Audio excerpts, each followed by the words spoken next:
Assalamualaikum warahmatullahi wabarakatuh. Perkenalkan, nama saya Hana Rafidah dengan NIM 12221000021. Di sini saya akan mempresentasikan tentang perkembangan sosial emosional pada anak usia dini, yaitu penerapan bermain peran pada anak yang mengalami antisosial. Mungkin langsung saja membahas poin pertama, yaitu perkembangan sosial emosional. Sebelum menuju perkembangan sosial emosional, alangkah baiknya kita mengetahui apa sih anak usia dini itu. Anak usia dini adalah masa yang berada pada rentang usia 0-6 tahun.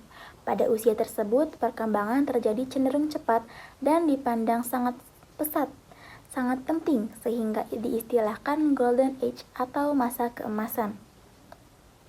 Nah, salah satu aspek yang berkembang pada anak usia dini yaitu perkembangan sosial emosional itu sendiri, yang mencakup perilaku anak dalam lingkungannya. Bisa kita simpulkan bahwa anak itu berkembang sesuai lingkungannya, yaitu kita sendiri yang berada di sekelilingnya gitu. Jadi anak tuh berkembangan sosialnya sesuai apa yang kita terapkan kepada mereka. Misalkan orang tuanya selalu menolong anaknya gitu, selalu berbuat baik. Nah, di luar pun anak akan menerapkan perilaku orang tua yang seperti itu. Selain itu, kemampuan sosial anak dapat diperoleh dari berbagai kesempatan dan pengalaman bergaul dengan orang-orang di lingkungannya. Nah, di sini tidak hanya dari orang tuanya, tetapi anak-anak juga akan bergaul dengan orang-orang di lingkungannya. Jadi anak itu perkembangan sosial emosionalnya mengikuti orang-orang di sekitar rumahnya gitu. Misalkan mengikuti teman-temannya yang suka marah gitu. Jadi anak itu juga selalu ngikutin temannya yang suka marah gitu. Terus, kebutuhan berinteraksi dengan orang lain telah dirasakan sejak usia 6 bulan ketika anak sudah mampu mengenal lingkungannya. Bisa kita lihat dari bayi yang sudah bisa menanggapi bercandaannya orang tuanya. Misalkan orang tuanya bilang cilup, Mbak. Nah, si anak itu pasti akan kayak ketawa gitu, kayak excited. Nah, di poin selanjutnya ada perilaku antisosial pada anak usia dini. Perilaku sosial itu bukan berarti anak yang susah bergaul dan cenderung pendiam, tetapi perilaku antisosial merupakan setiap tindakan yang melanggar norma-norma sosial dan merugikan hak-hak dasar orang lain. Nah, antisosial di sini ternyata bukan tentang anak yang pendiam dan tidak bisa bergaul dan hanya diam di rumah saja, tetapi ia adalah yang melanggar hak-hak dan norma-norma sosial dan juga merugikan orang lain gitu. Jadi kalau antisosial itu berarti lebih ke apa ya, tindakan yang tidak wajar gitu. Berarti hal ini termasuk ke dalam tindakan yang merusak untuk menyakiti atau melukai orang lain.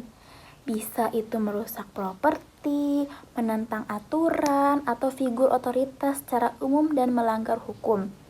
Perilaku ini cenderung mulai terjadi pada anak usia dini sejak umur 3-6 tahun. Di sini anak sudah bisa menentang orang tuanya gitu. Kalau dia tuh sebenarnya pengen ini tapi nggak diturutin sama orang tuanya, dia tuh bakal ada rasa kesal dan marah gitu. Terus di sini juga ada menentang figur otoritas secara umum. Jadi misalkan hal kecilnya nih, anak 3-4 tahun itu bisa sembarang memukul temannya, sembarang memukul gurunya apalagi, atau bisa jadi orang tuanya gitu.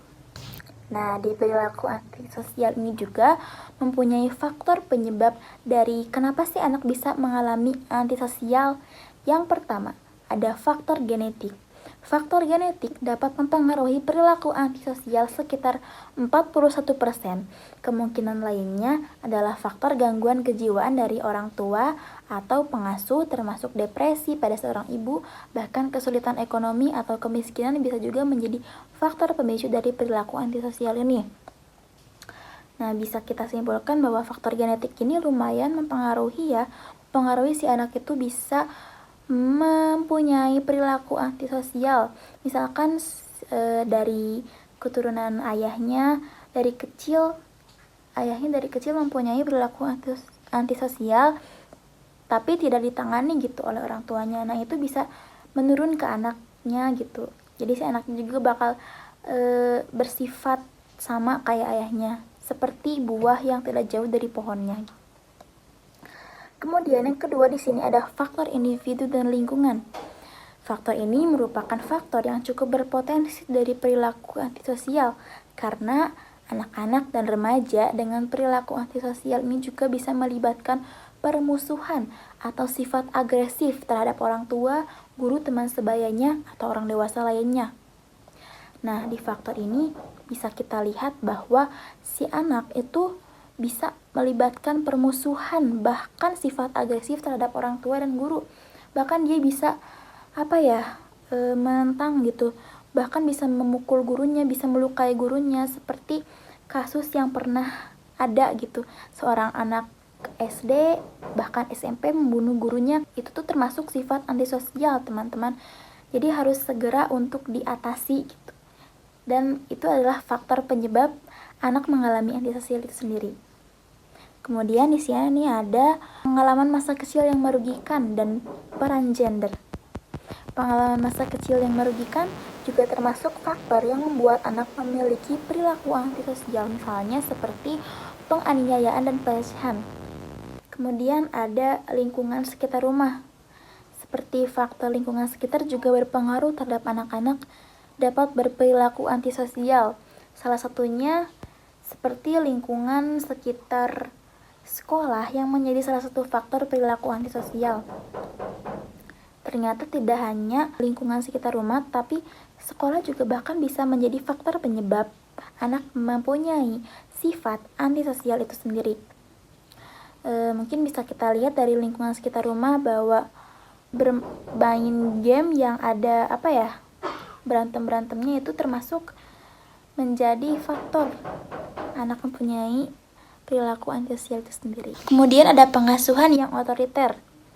Nah, cara pengasuhan yang otoriter juga menjadi penyebab anak memiliki perilaku antisosial, seperti terlalu keras pada anak, kurangnya kehangatan, dan terlalu sering diberi punishment. Juga dikaitkan pada perilaku eksternal pada usia remaja yang impulsif dan bisa menurunkan perilaku yang sama pada mereka. Jadi cara pengasuhan kita yang terlalu keras pada anak juga itu sangat berpengaruh loh teman-teman. Mungkin di luar rumahnya ia melampiaskan segala sifat agresifnya di luar rumah gitu. Selanjutnya ada pengertian metode bermain peran. Apa sih bermain peran itu?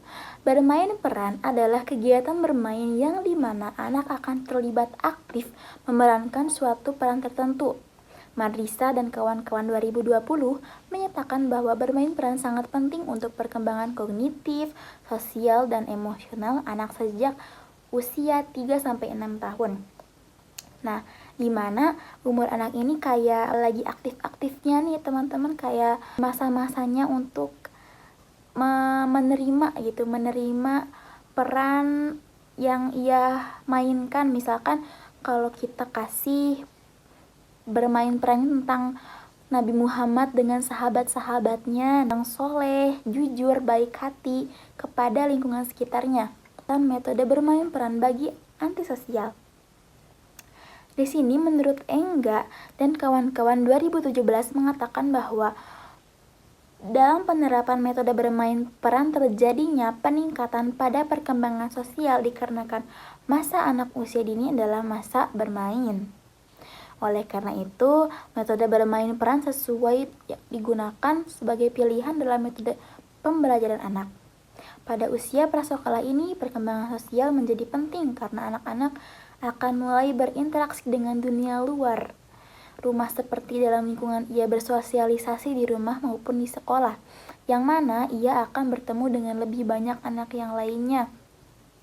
Nah, sudah jelas ya teman-teman, metode bermain peran bagi anak yang mengalami antisosial ini cukup efektif digunakan gitu. Soalnya anak-anak kan bisa mengimplementasikan sifat-sifat mulia Nabi Muhammad, sifat-sifat mulia Khulafaur Rasyidin, sahabat-sahabat Nabi Muhammad. Bahkan kita bisa menyanyikan sifat tersebut.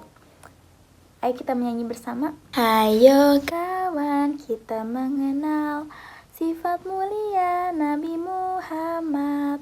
Pertama sidik, dua amanah, ketiga tablik, empat fatona. Sidik itu artinya benar, amanah itu dapat dipercaya, tablik itu menyampaikan, fatona itu artinya cerdas. Oke.